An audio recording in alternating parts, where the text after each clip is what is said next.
good at setting traps. Has crazy power that he believes in. He has a great chin too. Terrence Crawford is heading into one of the most challenging fights of his career, and the boxing world is taking notice.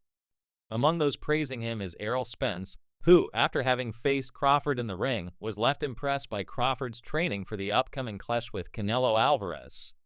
Spence talked about how shocked he was at Crawford's agility, accuracy, and sharp footwork. According to Spence, this version of Crawford is more dangerous than ever, focused, explosive, and capable of creating serious problems for a seasoned fighter like Canelo. When Crawford looked back on his fight with Spence, it was clear that mutual respect existed between the two. Crawford's approach to boxing, methodical, intelligent, and designed to break opponents down over time, was fully on display. He mentioned that although Spence landed some shots, the power wasn't overwhelming. Instead, Crawford described Spence as a volume puncher who aims to wear down his opponents round by round. It's not about a single devastating blow, but an accumulation of pressure that eventually breaks opponents. Chris Algieri, a former champion and experienced boxing analyst, provided additional insight. He compared Crawford's consistency and control in his fights to Canelo's occasional struggles, particularly when he lost to Dimitri Bivol. That bout highlighted how Canelo can be dominated by a disciplined and technically superior opponent. Algieri suggested that Crawford's adaptable style and technical precision could trouble Canelo in ways he hasn't been tested in years. The psychological element also plays a significant role. Analysts pointed out that while Canelo has been bossed in the ring before, Crawford has never shown signs of being dominated. That mindset, combined with his skill set, positions Crawford as a fighter who could potentially control the tempo of this fight. And while Canelo might have the advantage in physical size, Crawford's mental toughness and sharp boxing IQ could serve as the equalizer.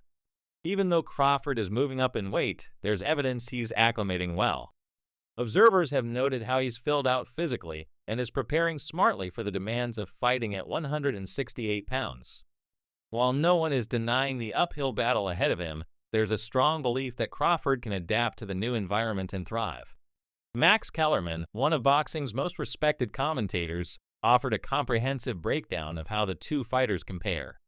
According to him, most of the technical advantages, timing, speed, switch hitting, and tactical awareness belong to Crawford. He noted that Canelo, while still possessing elite skills and a granite chin, has slowed in recent years and now relies more on pressure than finesse. Canelo's evolution into a seek and destroy fighter has had mixed results, especially when facing opponents with slick movement and defensive prowess. Kellerman leaned toward Crawford, arguing that Crawford appears sharper and more complete at this stage. Canelo's power and strength, though, remain undeniable. He's a natural at 168 pounds and has the frame to back it up. But recent fights have shown that even at that weight, he hasn't been finishing opponents like he used to. His knockout drought suggests either a stylistic shift or possibly a physical decline. On the other side, Crawford, though previously known for finishing fights, wasn't able to stop Madrimov at junior middleweight. This adds another layer of intrigue. Who truly carries the more dangerous power in this bout? Speed is another aspect where Crawford holds an edge. As the naturally smaller fighter, he's expected to be faster on his feet and with his hands. In past fights, Crawford has demonstrated that his timing and reflexes allow him to neutralize bigger opponents. That will be crucial against someone like Canelo, who relies on setting traps and countering with heavy hands. There's also a narrative forming around the idea that both fighters are entering a new phase of their careers. Crawford is 38, while Canelo is around 35, and both have had long, grueling careers. Still, despite their age, they're among the best in the world. Crawford's challenge is perhaps greater, given that he's jumping in weight to chase a third undisputed title. That pursuit is what's making this fight so fascinating to fans and analysts alike. Past fights also provide valuable context. Canelo's only 2 losses came against Floyd Mayweather and Dimitri Bivol, fighters who used superior skill, movement, and discipline to beat him. Floyd, being the smaller man, relied on ring generalship and counterpunching. Bivol, the larger opponent, imposed his jab in range to stifle Canelo's aggression. If Crawford can blend those two strategies, staying elusive while delivering calculated shots, he has a real shot at replicating those upsets. Young prospect Abdullah Mason believes Crawford could shock the world. He emphasized Crawford's underappreciated power, which, when combined with his angles and precision, could surprise those expecting Canelo to dominate physically. If Crawford can time his attacks right, especially in the second half of the fight, he may gain control in a way few expect. Even Dmitry Bivol, who has first-hand experience beating Canelo, spoke highly of Crawford. He noted how big Crawford has gotten and believes he has the tools to win. Bivol did caution, though, that 168 pounds brings unique challenges, especially the strength and pressure that come with the weight class.